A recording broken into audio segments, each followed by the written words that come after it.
ये पितृ वित्र काहे मनाते हो? या मैं ये पूछूं इसी सवाल को बदल के कि ये जो आप लोग पितरों के नाम से देते हो, क्या उन तक पहुंचता है?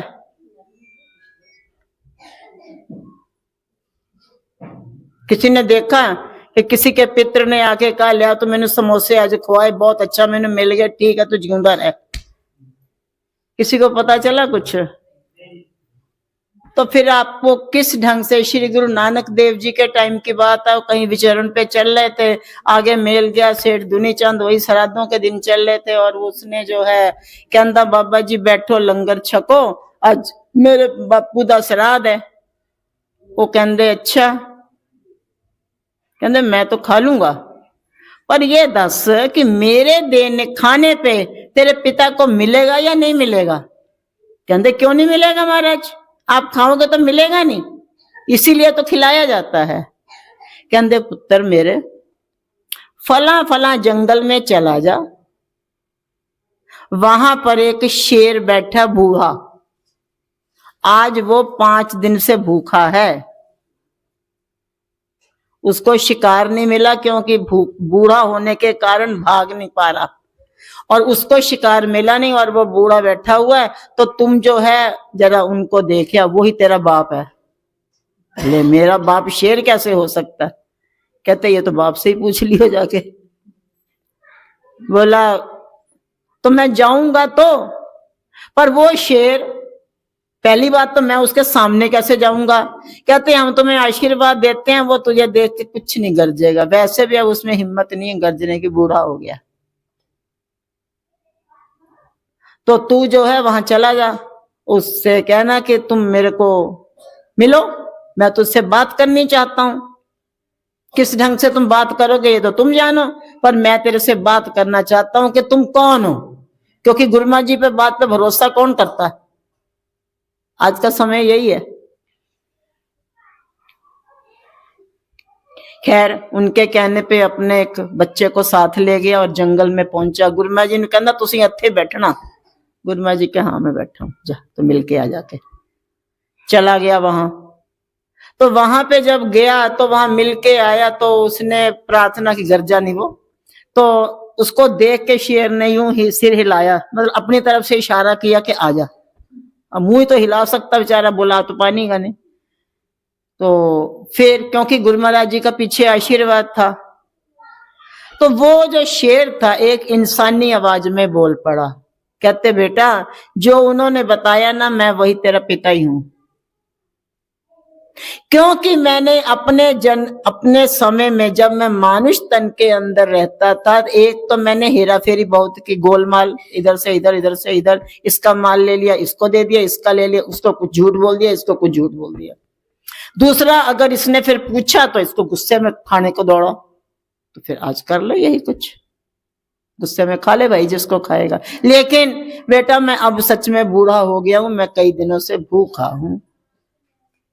तो सेठ दुनी चंद को थोड़ा दुख लगा कि मेरा पिता इस कंडीशन में, और मैं तो हर साल करता रहा सब, एदे तक पहुंचा क्यों नहीं?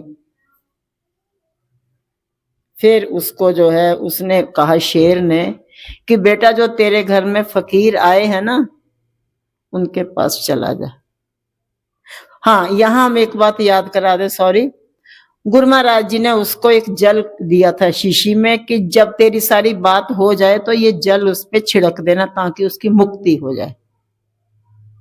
तो सारी बात करने के बाद जब शेर ने उसको ये बात कही कि तेरे घर में जो फकीर आए हैं वो उच्च कोटि के हैं और तुम उनका पल्ला कभी न छोड़ना, तो तुम उनकी शरण में जाओ, शायद मेरा भी हो जाएगा कल्याण इसी चक्कर में, बाकी तो जो है सो है।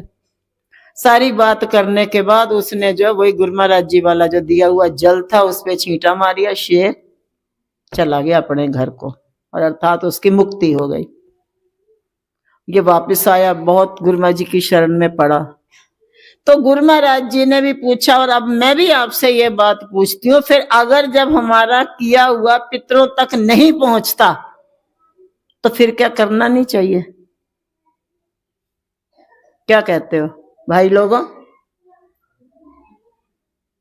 जब पितरों तक पहुंचना ही नहीं है ये दुनीचंद जी की बात के अकॉर्डिंग, तो फिर करना चाहिए या नहीं? क्यों? पहुंचना तो है नहीं।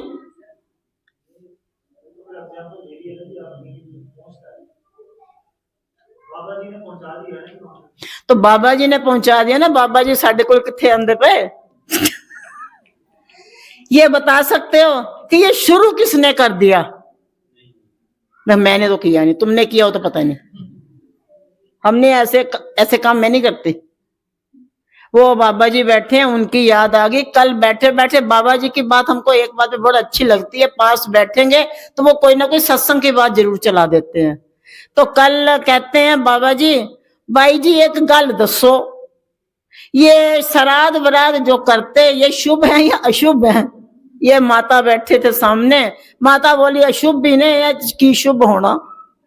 मुझे दोनों उनकी बात पे भी हंसी आई, उनकी बात पे भी हंसी। मैंने कहा इनको पहले बोलने दो। फिर इन्होंने आपस में बातचीत की, बाद में मैंने कहा मैं शुरू हो जाऊं। हकीकत यह है, आप में से कोई भी ऐसा नहीं होगा जो राजा हरिश्चंद्र को ना जानता हो। और वो दानवीर सबसे ज्यादा थे ना। उन्होंने अपने समय में खूब सोना चांदी दान किया, खूब, बहुत कुछ। सतयुग की बात है ये, उसके पहले श्राद्ध नहीं होते थे, तभी से चले। तो इन्होंने जो है दान सोना चांदी हीरे मोती कभी कुछ रोज करते थे। जब उनका शरीर छूटा तो उनको जो है आगे जब पहुंचे तो सोना चांदी मिला गया खाने के लिए, अब इसी को खाओ, तुमने तो यही कुछ किया। वो बड़ा हैरान होया, कहता महाराज मैं सारी जिंदगी इन्हें दान पुण्य करता रहा तो मैनू अन्न नहीं मिलेगा? कहने तूने अन्न कभी दान ही नहीं किया, तूने सारी जिंदगी ये सब जवाहरात वगैरह ही दान करता रहा, तो अब यही तेरे सामने है, अब इसी के साथ ही गुजारा करना पड़े। क्योंकि वो सत्यवादी था, इसलिए उसने बेनती की कि क्या आप मुझे 10-15 दिन की छुट्टी दे दोगे, वापस शरीर में भेज दो। अभी इतनी जल्दी तो संस्कार भी नहीं हुआ, अभी तो शरीर रखा तो मैं वापस उसमें प्रवेश कर। कई लोग, आप लोग कहते हो ना, अरे वो बंदा मर गया सी फिर जिंदा हो गया। कई बार सुनने में आती कि नहीं आती बात, अरे वो फलानी माता मर गई थी, फिर बाद में कहते हैं कि धर्मराज ने कहा वो तेरी पास वाली ले जानी थी, नाम की कंफ्यूजिंग हो गई और वो मर गई तू। तो कई बार वापस, लेकिन सबसे पहले राजा हरिश्चंद्र थे जो जाने के बाद वापस आए किसी कारणवश। कहते क्या करोगे तुम? कहते वो मेरी बात है, लेकिन जो है आप मुझे 15 दिन दे दो कुछ। सत्यवादी थे, मानना पड़ा धर्मराज को। 15 दिन के श्वास उनको वापस दिए गए। 15 दिन में वापस आने के बाद उन्होंने दे अंजल दान किया, अन्न जल कपड़ा जो भी उनको ये डेली रूटीन का जो सामान था यही दान करना शुरू किया। 15 दिन के बाद उनका शरीर छूट गया। जब वापस ऊपर पहुंचे तो धर्मराज ने और भगवान विष्णु ने उनको दर्शन देते हुए कहा, आने वाले समय में ये, क्योंकि तुमने चाहे, क्योंकि अब तुम मर गए और पितरों में आ गए, पर तुमने अपने लिए तो सब कुछ किया, पितृ हो गए ना, तो इस चक्कर में जो है ये पितरों के नाम से ही जो है ये दिन पितरों के नाम से जाने जाएंगे। और इन दिनों में जो कोई जितना भी अंजल वगैरह दान करेगा उसको पलट के आगे 10 गुना हम अपने पितरों का तो करना, तो जीवते जी कर लो। अपने बुजुर्गों को कुछ देना तो जीते जी कर लो। मरने के पीछे वो पता नहीं वो केड़ी योनि च बैठे हुए, वो कौन सा देखने आ रहे हैं कि तुम क्या कर रहे हो। मरने के बाद पता चलता कुछ। जीते जीता तुमने अपने घर वालों को, बुजुर्गों को पानी ना पूछा तो पीछे तुसी शरबत की दुकान लाई जाओ, क्या होना। बड़ों को पहुंचाना है कुछ तो अभी कर लो, जो कुछ करना है। बड़ों का आदर सम्मान करो, उन बड़ों को कुछ नहीं चाहिए। सारी जिंदगी वो हम लोगों को बेटा बेटा बेटा बेटा करके वो बड़ा करते रहे। आज वो भी चाहते हैं उनके मन में भी, क्योंकि बड़ा होने के बाद फिर वो बच्चा हो जाता है। बड़ा बुजुर्ग, बच्चा बूढ़ा एक समान। तो जब बच्चों की तरह उनका हो जाता है तो फिर वो बुजुर्ग भी ये चाहते हैं कि हमारा बच्चा हमसे प्यार से बात करे। लेकिन आज की औलाद, अरे पापा तुम्हें कुछ पता तो है नहीं, जाओ तुम बैठो जाए। दादाजी आपका तो चश्मा ही टूटा रहता है, मैं कहां तक बनवा के दूं, आप मैं अपना परिवार देखूंगा, तुम्हारा चश्मा, बाद में तुम बड़े बड़े लंगर लगाओगे तो क्या होगा। हमने ये जो कुछ इन 15 दिनों के अंदर जो है, ये राजा हरिश्चंद्र का उपकार है हम सब पे, कि हम इन पे जो है जो कुछ भी करेंगे इन दिनों में, ये एक हमारा अलग से रजिस्टर तैयार हो जाएगा और वह फाइल हमारी एक अलग से तैयार होएगी, ताकि कभी भी हम इस दुनिया से विदा हों, देर से 100 साल बाद, 1000 साल बाद, देखने तो जाना ही जाना प्यारे, हमारा रजिस्टर आगे से खुला मिले।